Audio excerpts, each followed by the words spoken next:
Everyone, exam medicine channel में आप सभी का स्वागत है। हम बात करने वाले हैं आरआरबी रेलवे की। जैसा कि आप सबको पता है कि टेक्नीशियन और लोको पायलट के लिए आपकी वैकेंसी आ चुकी है और आप सभी लोग जो है फॉर्म भी भरे होंगे। जितने भी अभ्यर्थी इस परीक्षा में शामिल हो रहे हैं, आप सभी लोगों के लिए इम्पॉर्टेंट होगी ये क्लास, क्योंकि अभी तक जितने भी लोको पायलट और टेक्नीशियन में जीके से प्रश्न बने हुए हैं, जोन वाइज आपको प्रीवियस ईयर के सभी क्वेश्चन के सीरीज प्रोवाइड किए जाएंगे।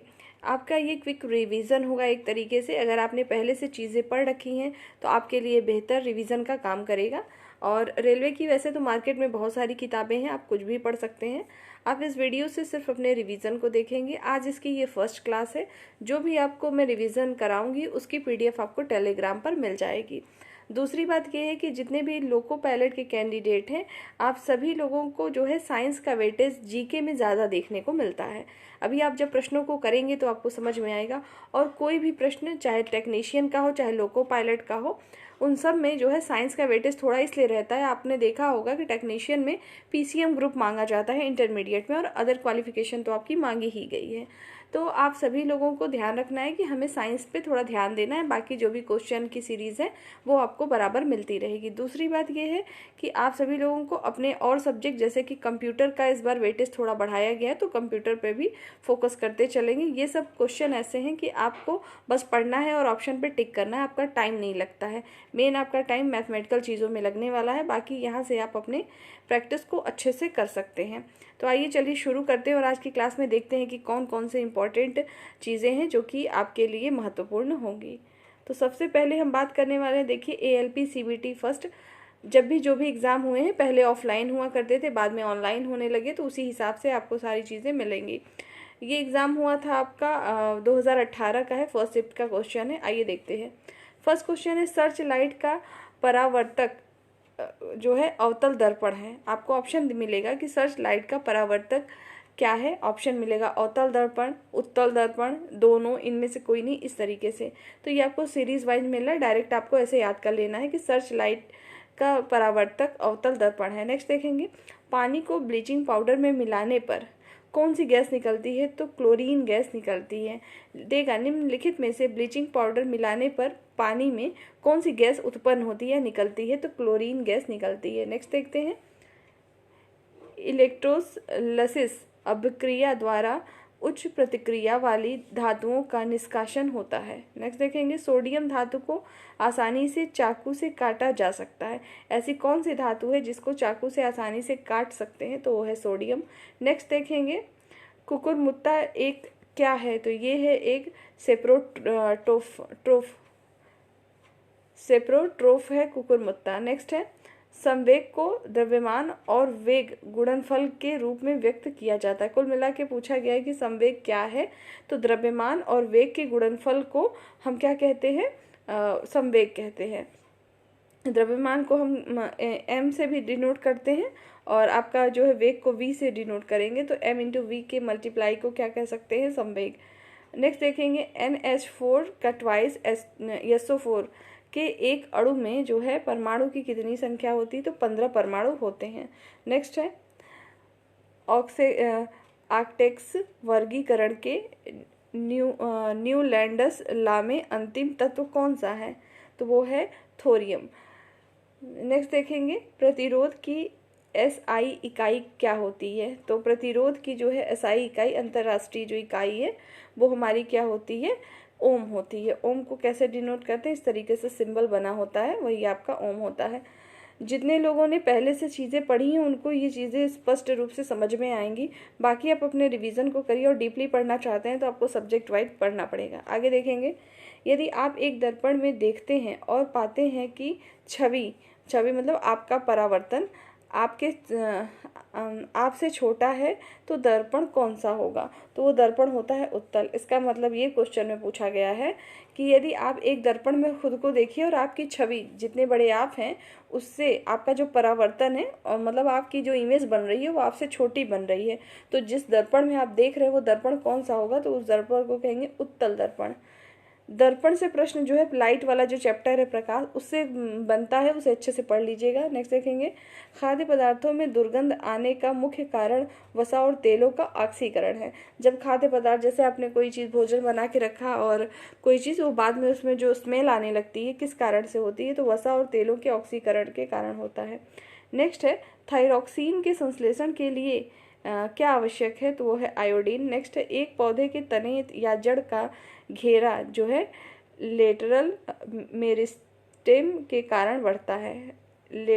लेटरल मेरिस्टेम के कारण जो है एक पौधे का तना और जड़ जो है वो बढ़ जाता है। नेक्स्ट देखेंगे, अगला हमारा 2018 का, लेकिन ये सेकंड शिफ्ट में क्वेश्चन पूछे गए रहे होंगे तो उसको देखते चलेंगे। रासायनिक गुणों में से मेंडलीफ ने हाइड्रोजन और ऑक्सीजन तत्वों द्वारा बनाए गए यौगिकों पर ध्यान केंद्रित किया। जो मेंडलीफ की आवर्त सारणी आपने पढ़ी होंगी, तो जो आवर्त सारणी में इन्होंने रखा है, तो रासायनिक गुणों के कारण ही हाइड्रोजन और ऑक्सीजन को जो है मेंडलीफ ने यौगिक ज़्यादा ध्यान केंद्रित किया। नेक्स्ट है, गति का पहला समीकरण वेग और समय के बीच संबंध दर्शाता है। गति का जो पहला नियम है या पहला समीकरण है किससे संबंधित है? तो वेग और समय के बीच के संबंध को दर्शाता है, वी और टी के संबंध को दर्शाता है। नेक्स्ट देखेंगे, यौन प्रजनन में माता पिता का योगदान अपने जीन का आधा हिस्सा होता है। नेक्स्ट देखिएगा, हाइड्रा जीवन पुनर्जनन और मुकुलन द्वारा प्रजनन कर सकता है। नेक्स्ट है, गोलाकार दर्पण की प्रतिबिंबित सतह के केंद्र को क्या कहते हैं? तो उसे पोल कहा जाता है। नेक्स्ट देखेंगे, पुरुष में प्राथमिक यौन अंग होता है तो उसको कहते हैं विषण। नेक्स्ट, निर्वात में प्रकाश का वेग कितना होता है? तो 3 × 10⁸ मीटर प्रति सेकंड कह सकते हैं। नेक्स्ट है, अग्र मस्तिष्क मानव मस्तिष्क का वह हिस्सा है जिसमें विचारों का संग्रह होता है। अग्र मस्तिष्क होता है, पश्च मस्तिष्क होता है, तो उसी में जो अग्र मस्तिष्क होगा वो क्या होता है? तो विचारों का संग्रह होता है उसमें। जब मैग्नीशियम रिबन हवा में लगाया जाता है तो मैग्नीशियम ऑक्साइड यौगिक उत्पन्न होता है। नेक्स्ट देखेंगे, न्यूटन द्वारा गणित की शाखाओं में से गणना का आविष्कार किया था। न्यूटन ने जो है गणना का आविष्कार कहाँ से किया था? तो गणित से। अगला क्वेश्चन देखेंगे, एक मिश्र धातु ठोस विलयन का उदाहरण है। जो मिश्र धातु है किसका उदाहरण होता है? तो ठोस विलयन का। नेक्स्ट है, तापीय अपघटन के दौरान अमोनियम नाइट्रेट N2O और H2O उत्पन्न करता है। जो तापीय जब अपघटन होता है तो अमोनियम नाइट्रेट क्या उत्पन्न करेगा? तो H2O यानी जल और N2O नाइट्रस ऑक्साइड। नेक्स्ट देखेंगे, वाहनों की हेडलाइट में प्रयुक्त दर्पण कौन सा होता है? जब जो गाड़ियाँ होती हैं उसकी जो हेडलाइट होती है उसमें कौन सा दर्पण लगा होता है? तो उस पर अवतल दर्पण लगा होता है। नेक्स्ट देखेंगे, विद्युत आवेश की इकाई की एसआई मात्रक क्या होता है? तो कूलम्ब होता है। एक कूलाम भी आप कहीं देखते हैं लिखा हुआ, तो वही है। गति के दूसरे समीकरण में हमने ऊपर पहला समीकरण पढ़ा था जो कि वेग और समय में संबंध बता रहा था, गति का पहला समीकरण। अगले में पूछ दिया है कि गति के दूसरा जो समीकरण है द्वारा स्थान और समय के बीच संबंध को दर्शाया जाता है। नेक्स्ट है, बोरॉन धातु और अधातु दोनों के रूप में कार्य नहीं करता है। बोरान क्या है? न ही धातु है न ही अधातु है, दोनों के रूप में काम नहीं करता। नेक्स्ट है, कूलम्ब का नियमानुसार दो बिंदु आवेशों के मध्य आकर्षण या प्रतिकर्षण के बल का परिमाण दो आवेशों की मात्राओं के अनुक्रमानुपाती होता है और उनके बीच की दूरी के वर्ग के व्युत्क्रमानुपाती होता है। कुल मिला के जो कूलम्ब है उसके डेफिनेशन ये है, तो उसको पढ़ लेंगे। आगे देखेंगे, यकृति मनुष्यों में अंतःस्रावी ग्रंथि नहीं है। यकृति जो है क्या है? तो ये कोई अंतःस्रावी ग्रंथि नहीं है मनुष्यों में।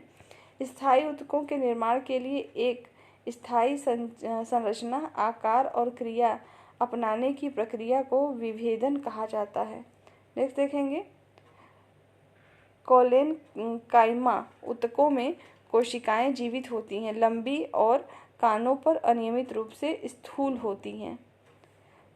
इसको याद रखेंगे कि कालेनकाइमा जो ऊतक है ये कोशिकाएं जीवित होती हैं, लंबी होती हैं और ये कानों पर अनियमित रूप से स्थूल होती हैं। नेक्स्ट देखिएगा, आर्किमिडीज भौतिकविद ने उत्प्लावक बल के अस्तित्व की व्याख्या की थी। तो जो उत्प्लावन बल होता है उसकी व्याख्या किसने की थी? तो आर्किमिडीज ने की थी। ये क्या थे? तो एक भौतिकविद थे। नेक्स्ट है वाष्पीकरण एक क्या है? तो सतही घटना है। नेक्स्ट देखेंगे अपच का इलाज करने के लिए एंटासिड प्रकार की दवा का प्रयोग किया जाता है। जैसे जिसको अपच मतलब जिसको डाइजेशन में प्रॉब्लम होती है उसके इलाज के लिए एंटासिड जो है प्रकार की जो दवाएं होती है उनका प्रयोग किया जाता है। नेक्स्ट है गति के अनुरूप वस्तु की गतिज ऊर्जा की वृद्धि होती है। जैसे जैसे गति होगी वैसे वैसे वस्तु की जो गतिज ऊर्जा होगी उसमें भी वृद्धि होती रहेगी। अगला देखेंगे CO गैस बायोगैस संयंत्र में उत्पन्न नहीं होता है। नेक्स्ट है क्लोरीन गैस का उपयोग ब्लीचिंग पाउडर के निर्माण में किया जाता है। ब्लीचिंग पाउडर के निर्माण में किस गैस का प्रयोग करते हैं? तो क्लोरीन गैस का। नेक्स्ट देखेंगे यदि क्रिप्टॉन की परमाणु संख्या 36 है तो उसका इलेक्ट्रॉनिक विन्यास क्या होगा? तो 2, 8, 18 और 8 होगा। इलेक्ट्रॉनिक विन्यास आपने पढ़ा होगा केमिस्ट्री में। जैसे कि नाभिक होते हैं, न्यूट्रॉन प्रोटॉन होते हैं, नाभिक में न्यूट्रॉन और प्रोटॉन और इलेक्ट्रॉन इसके चारों ओर घूमते रहते हैं।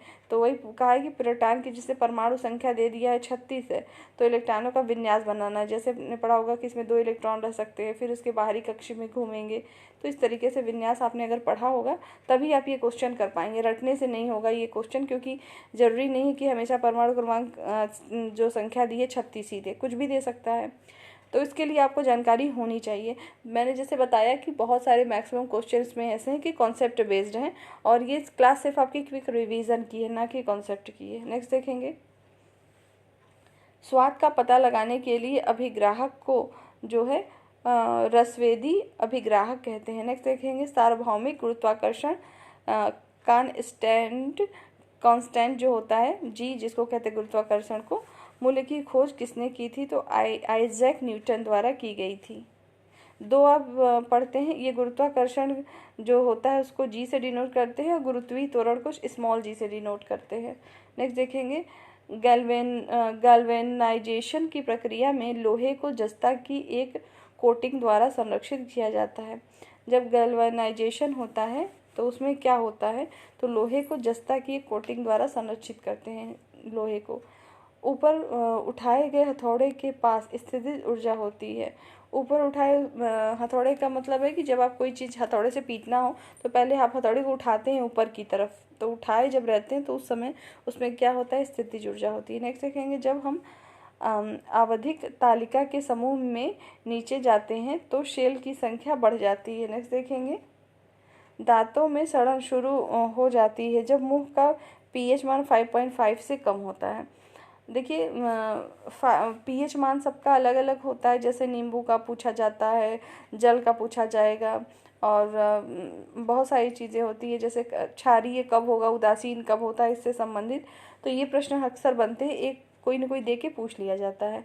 ठीक है, अगर pH मान जो 7 है तो ये न्यूट्रल, अगर 7 से ऊपर जाएगा तो क्या हो जाएगा? ये आपका मान जैसे 7.1 होगा तो बढ़ता रहेगा तो क्षारीय होगा। अगर नीचे होगा 7 से कम होता जाएगा, मान लीजिए 6.9 हो गया तो अगर 7 है तो उदासीन में आएगा, 7 से ऊपर जाएगा pH मान तो क्षारीय हो जाती है कोई चीज़, 7 से नीचे आएगा तो अम्लीय हो जाएगा। नेक्स्ट देखेंगे एक अल्कोहल का क्वथनांक 78 डिग्री सेल्सियस है, केल्विन पैमाने का तापमान क्या होगा? तो देखिए ये भी आपका एक फार्मूला होता है कि जैसे केल्विन होता है ना, ये केल्विन, सेल्सियस और फ़ारेनहाइट, इन सबको कन्वर्ट करने के लिए एक फार्मूला होता है। तो इसको सीख लीजिएगा कि अगर कोई चीज़ केल्विन में दी है तो उसको हम सेल्सियस में कैसे करेंगे, कोई चीज़ सेल्सियस में तो उसको फ़ारेनहाइट में कैसे कन्वर्ट करते हैं, इसको आपको याद रखना होगा।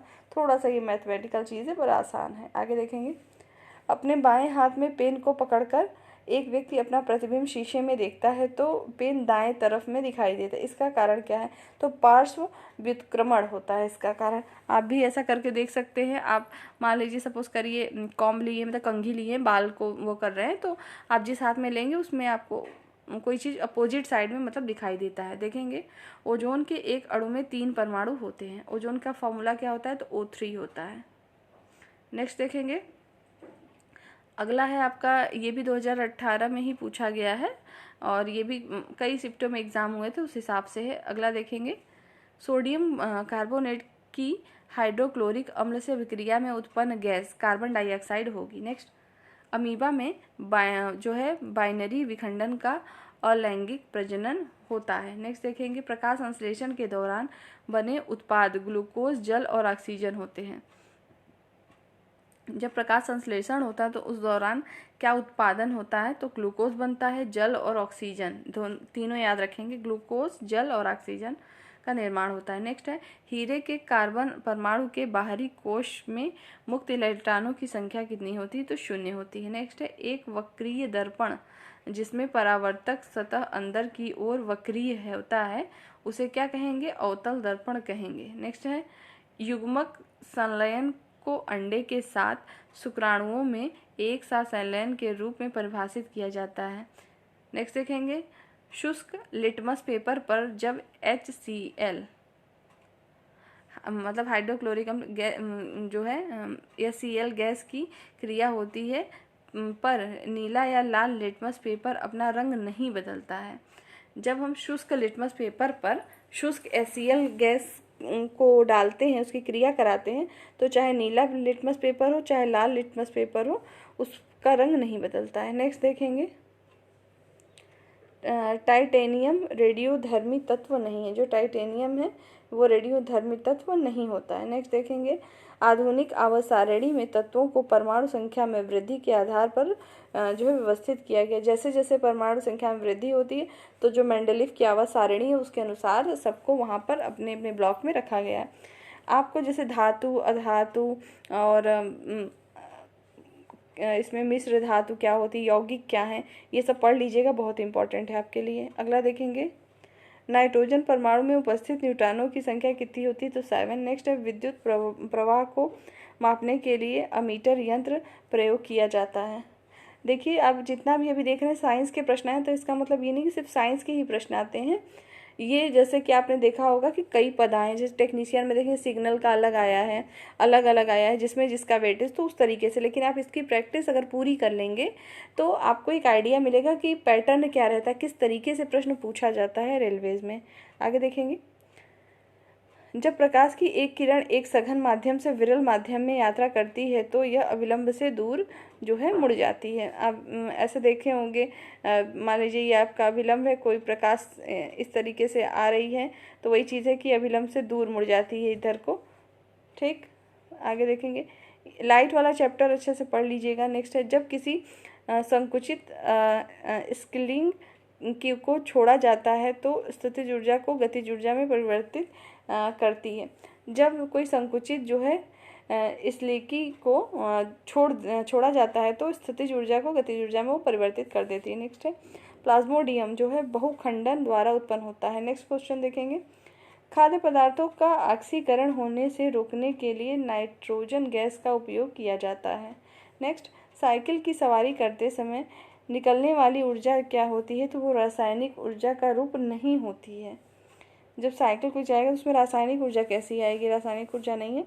ठीक है, जैसे आप मान लीजिए कोई कैंडल उसको जला रहे हैं, उसमें से जो प्रकाश की ऊर्जा में कन्वर्ट हो रही है, तो जब वो गतिज ऊर्जा आपकी होगी। ठीक है, अगला देखेंगे, कस्क्यूटा एक परजीवी के रूप में पौधे से पोषण प्राप्त करता है। नेक्स्ट है, अंडप फूल के केंद्र में मौजूद होता है। नेक्स्ट देखेंगे, व्यवस्थित वस्तुओं की वो प्रवृत्ति जो उसे स्थिर या समान गति से गतिमान रहने के लिए प्रवृत्त करता है उसे क्या कहते हैं, तो जड़त्व कहते हैं। जड़त्व, वेग, समवेग, गति, ये सभी डेफिनेशन अच्छे से आपको पता होने चाहिए। नेक्स्ट है, प्रोपेन का जो है आणविक सूत्र कितना होता है, तो C3H8 होता है। नेक्स्ट है, हीलियम को छोड़कर सभी नोबल गैसों के बाहरी सेल में जो है 8 इलेक्ट्रॉन होते हैं। ऐसा कौन सा गैस है, नोबल गैस है, जिसके बाहरी शेल में 8 इलेक्ट्रॉन नहीं होते, तो वो है हीलियम। नेक्स्ट है, फूलों वाले ब्रायोफाइलम पौधों में पत्तियों के